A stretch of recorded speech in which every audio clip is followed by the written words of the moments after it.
Hi friends, എല്ലാവർക്കും ഒരിക്കൽ കൂടി ടെക് മാസ്റ്ററിലേക്ക് സ്വാഗതം. ഞാൻ നിഖിൽ.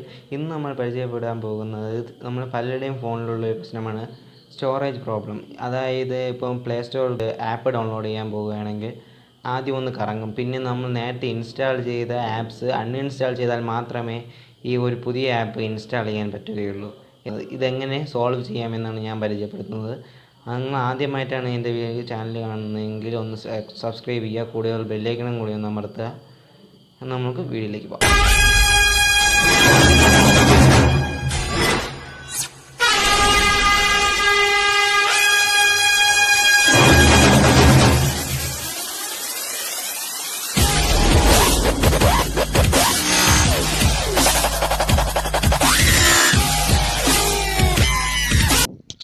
ഞാൻ വീഡിയോയുടെ ആദ്യം പറഞ്ഞ പോലെ തന്നെ ഞാൻ പ്ലേ സ്റ്റോറിൽ നിന്നൊരു ആപ്പ് ഡൗൺലോഡ് ചെയ്യാൻ നോക്കുകയാണ്. ഇങ്ങനെ ഇൻ്റർഫേസ് വരും. നമ്മൾ ഇൻസ്റ്റാൾ ചെയ്തിട്ടുള്ള ആപ്സ് അൺഇൻസ്റ്റാൾ ചെയ്യാനുള്ള ഓപ്ഷനാണിത്. ഞാൻ അത് ചെയ്യാതെ ക്യാൻസൽ ചെയ്യുകയാണ്. അത് ക്യാൻസൽ ചെയ്തിട്ട് ഞാൻ ഇപ്പോൾ ഫോണിൽ സെറ്റിങ്സ് ഓപ്പൺ ചെയ്യുകയാണ്. ഫോണിൽ സെറ്റിങ്സ് ഓപ്പൺ ചെയ്യുമ്പോൾ ആപ്സ് ആൻഡ് നോട്ടിഫിക്കേഷൻസ് എന്ന ഒരു ഓപ്ഷൻ കാണാം. നോട്ടിഫിക്കേഷൻസ്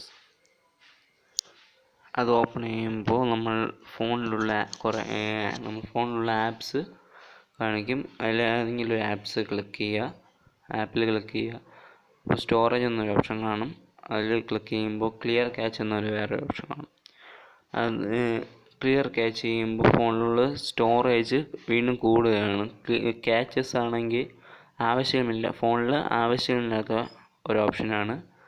ഇതുപോലെ കുറച്ച് ആപ്സുകളിൽ ക്ലിയർ ക്യാച്ച് ചെയ്യുമ്പോൾ ഫോണിലെ സ്റ്റോറേജ് കൂടി കിട്ടും. ഇപ്പോൾ 1-2 ആപ്സ് ക്ലിയർ ക്യാച്ച് ചെയ്യുകയാണ്.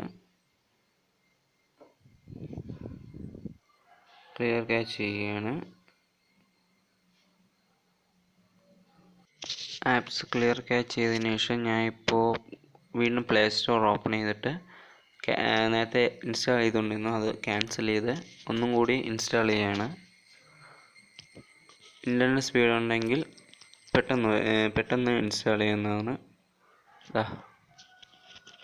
ഇത് 1, 2, 3% ഇതുപോലെ നമുക്ക് ക്യാച്ചസ് ക്ലിയർ ചെയ്തിട്ട് ഒരു ആപ്പ് അൺഇൻസ്റ്റാൾ ചെയ്യാതെ നമുക്ക് ആപ്സ് ഇൻസ്റ്റാൾ ചെയ്യാവുന്നതാണ്.